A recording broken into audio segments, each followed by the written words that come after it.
Halo anak-anak hebat, hari ini kita kembali bertemu pada pelajaran bahasa Indonesia. Kita masuk pada tema baru yaitu tema 4, subtema 1.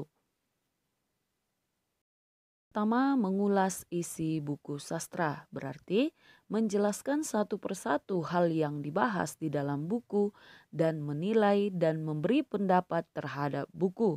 Hal yang diulas dalam buku yaitu data buku, inti cerita, manfaat membaca buku tersebut, kelebihan dan kekurangan buku.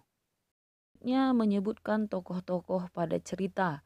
Tokoh adalah pelaku dalam sebuah cerita, di mana tokoh dibedakan menjadi dua yaitu tokoh utama dan tokoh pembantu.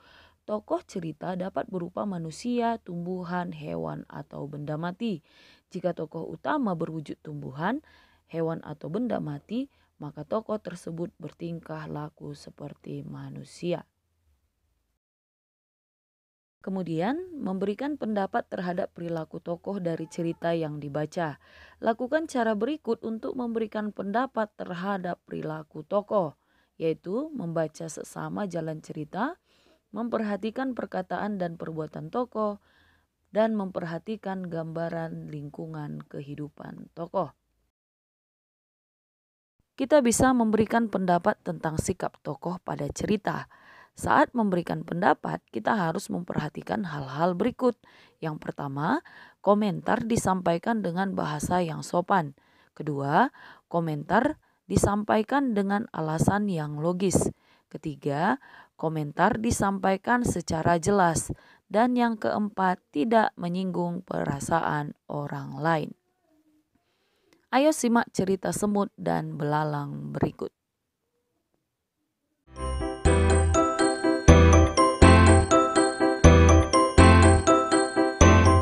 Di tengah hutan, hiduplah kawanan semut yang sangat rajin.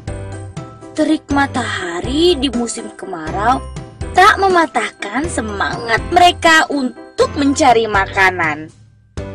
Setiap hari mereka membawa, mengumpulkan, lalu menyimpan makanan ke dalam lubang yang menjadi rumahnya. Berbeda dengan kawanan semut yang rajin, tetangga mereka si belalang malah asik menikmati musim kemarau dengan bermalas-malasan.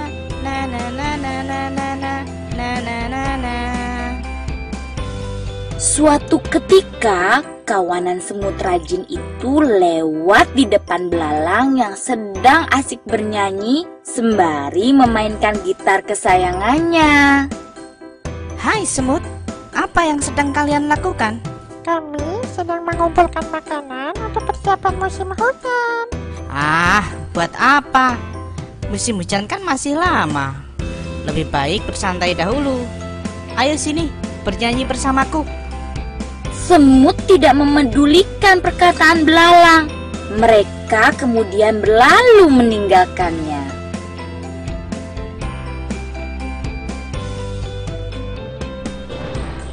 Musim hujan pun akhirnya tiba.